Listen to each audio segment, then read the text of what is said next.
Hi friends, welcome to my YouTube channel. Today's topic is antiplatelets drugs. First of all, we know about the antiplatelets drug. What are the meaning of these words? Anti means against and platelets mean to form a clot to prevent excessive bleeding. तो friends antiplatelets drugs का मतलब हुआ कि platelets के function को inhibit कर देना। Antiplatelets drug are also known as platelets inhibitor. एक तो ये क्या करता है कि प्लेटलेट्स के फंक्शन को इनहिबिट कर देता है। Use to prevent platelets from clumping together a platelets plug formation to form harmful clots. और दूसरा ये करता है कि प्रिवेंट करता है प्लेटलेट्स को कि वो क्लम्प ना हो जाए, एक साथ इकट्ठा ना हो जाए।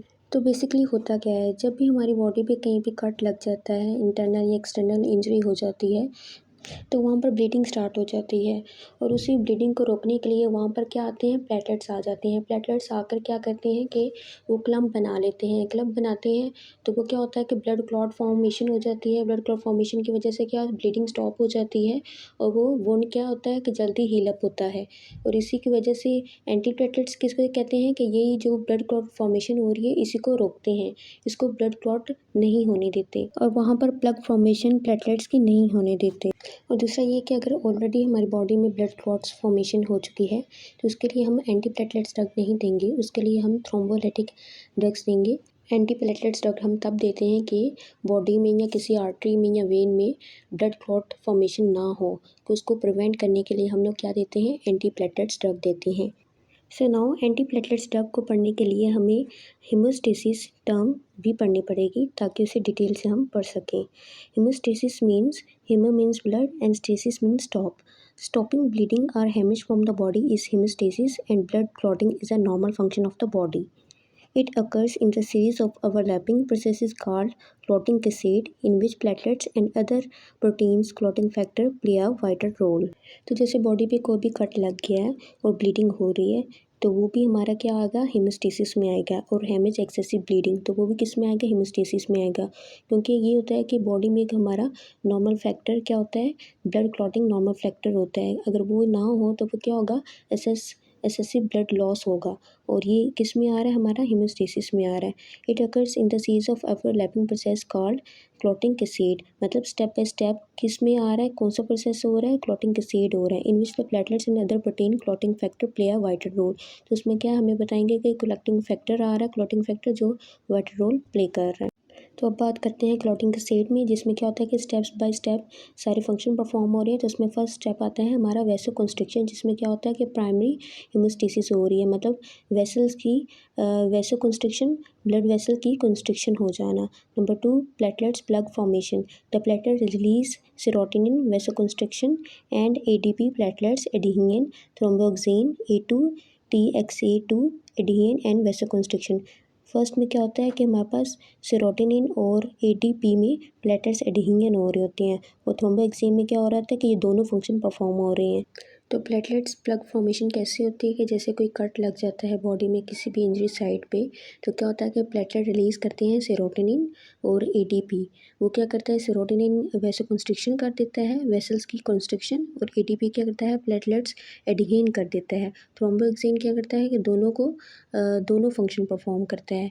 और ये प्रोसेस किसके थ्रू हो रहा है, glycoprotein called when will be brain factor which is present in plasma. तो इसकी वजह से क्या होता है कि प्लग फॉर्मेशन क्रिएट हो जाती है। सो अब हम आ गए अपने थर्ड स्टेप पे, formation of fibrin blood clot secondary haemostasis. तो पहले हम इंजरी साइड पे आए थे, वहाँ पर क्या आ गए थे, प्लेटलेट्स आ गए थे। देन सेकंड पे हमारे पास क्या, प्लग फॉर्मेशन हो गई थी।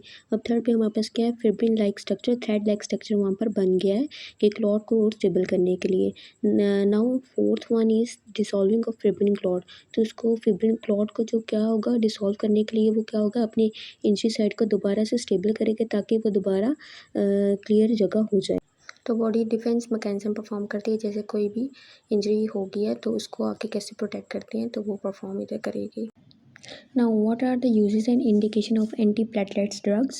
Antiplatelet drugs are used to prevent arterial thromboembolism that can cause the following: आर्टियल thromboembolism क्या है? आर्टियल मतलब आर्टरी में अगर कोई क्लॉट है, और thromboembolism means, thrombo means clot and embolism means कोई अगर आर्टरी में क्लॉट है और वो ट्रैवल कर जाए तो उसको हम कहेंगे embolism.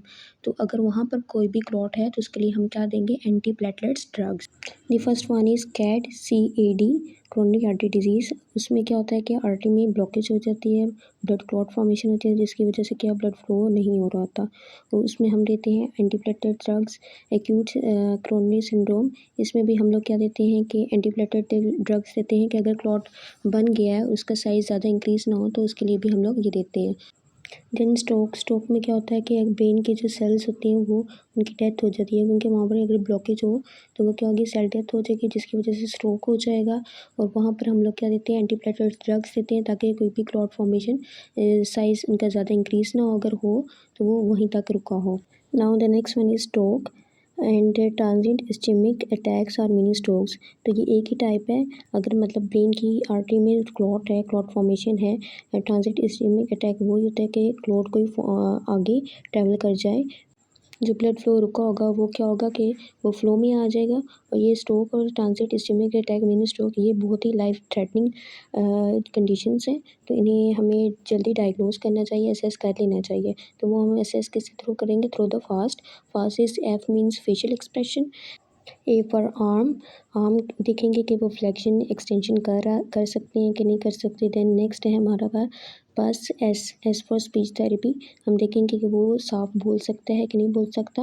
And next one is T for time to call ambulance और इमरजेंसी। तो अगर ज़्यादा severe केस हो जाता है तो हमें क्या करें?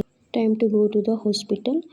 देन नेक्स्ट है हमारे पास इंजाइना में ये क्या होता है कि चेस्ट पेन होती है, माइकार्डियम की पेन होती है। तो अगर वहाँ पर भी ब्लॉकेज हो रही होती है तो वो क्या होगा कि वहाँ पर भी हम लोग एंटीप्लेटलेट ड्रग देंगे, ताकि वो आगे क्लॉट की फॉर्मेशन ना हो।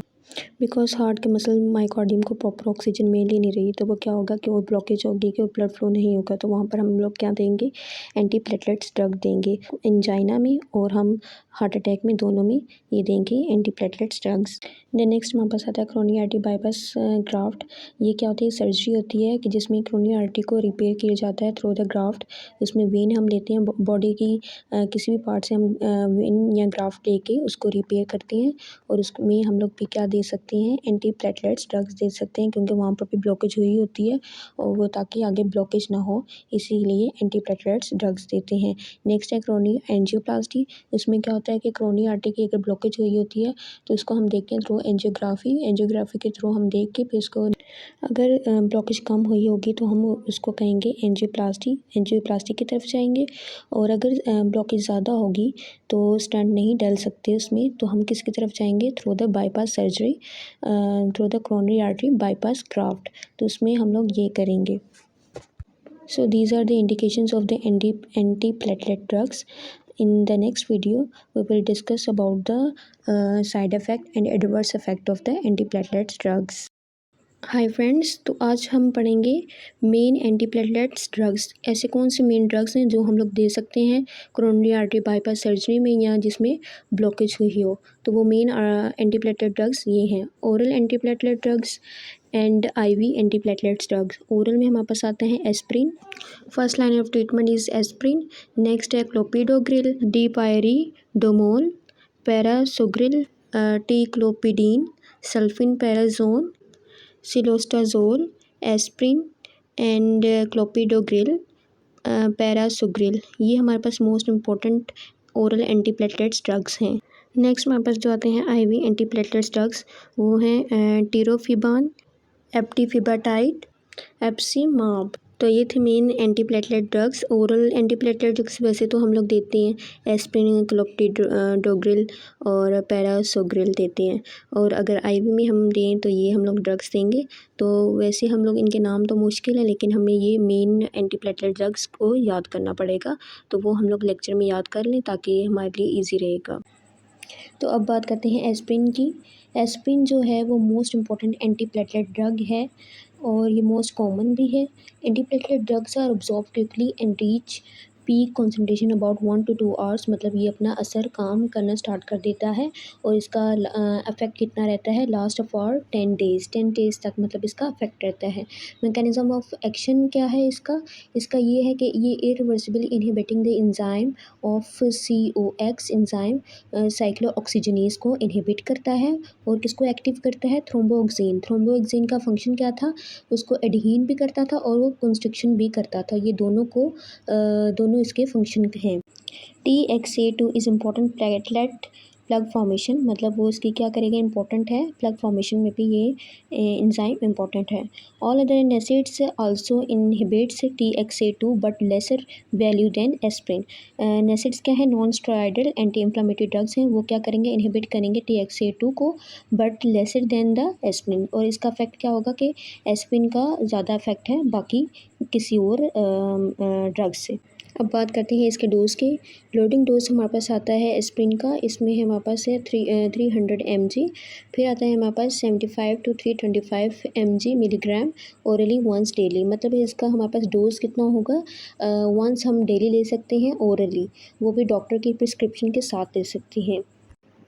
Now moving toward the mechanism of action of other antiplatelet drugs are, तो फर्स्ट हम लोग ड्रग्स पढ़ेंगे। Adenosine diphosphate ADP receptor inhibitors make platelets less sticky, तो ये ड्रग्स हैं वो क्या करेंगे, प्लेटलेट्स को कम कर देंगे स्टिक होने से। Adenosine reuptake inhibitors block enzymes involved इन क्लॉटिंग, तो ये इनहिबिटर्स क्या करेंगे, क्लॉटिंग होने से रोकेंगे। Glycoprotein platelets inhibitors block substances that help clot stick together, तो ये क्या करेंगे, इनहिबिटर्स को क्लॉट होने से रोकेंगे। Diesterase inhibitors widen blood vessels and stop platelets from sticking together. Cilostazol protease activated receptors antagonist block a substance on platelets that helps from clot, तो ये जो ड्रग्स मैंने अंडरलाइन किए हैं ये इनके फंक्शंस ये हैं। Now, what are the side effects of antiplatelet drugs? Common side effect of antiplatelets therapy include dizziness, headache हो जाएगा अगर ये हम लोग यूज़ कर रहे हैं, शॉर्टनेस ऑफ ब्रेथ हो जाएगी, bleeding longer are heavier with cuts और मेंस्ट्रुअल पीरियड, एक्सेसिव ब्लीडिंग हो जाएगी और ये बहुत ही लाइफ थ्रेटनिंग हमारे पास कॉज है। थ्रोम्बोसाइटोपिनिया जिसमें प्लेटलेट्स की कमी हो जाएगी, ब्रूजेस हो जाएंगे, हेमेज, एक्सेसिव ब्लीडिंग हो जाएगी, वही बात आ गई, ये एडवर्स इफेक्ट हो जाएगा एंटीप्लेटलेट ड्रग्स का, नोज ब्लीड्स कर जाएगा और अपसेट स्टमक हो जाएगा। तो हमारे पास adverse effect of the antiplatelet drugs में पहला आ जाता है ब्लीडिंग और दूसरा हमारे पास आता है थ्रोम्बोसाइटोपिनिया। थ्रोम्बोसाइटोपिनिया में प्लेटलेट्स की कमी हो जाएगी और हेमरेज में हो जाएगी ब्लीडिंग, एक्सेसिव ब्लीडिंग हो जाएगी और साइड इफेक्ट जो नॉर्मल होंगे उसमें क्या डेजिनेट हेडेक वगैरह ये फील होगा जस्ट। सो फ्रेंड्स, ये थी हमारी आज की video. I hope you guys like it and please subscribe to my channel, also share with your medical friends. Thank you.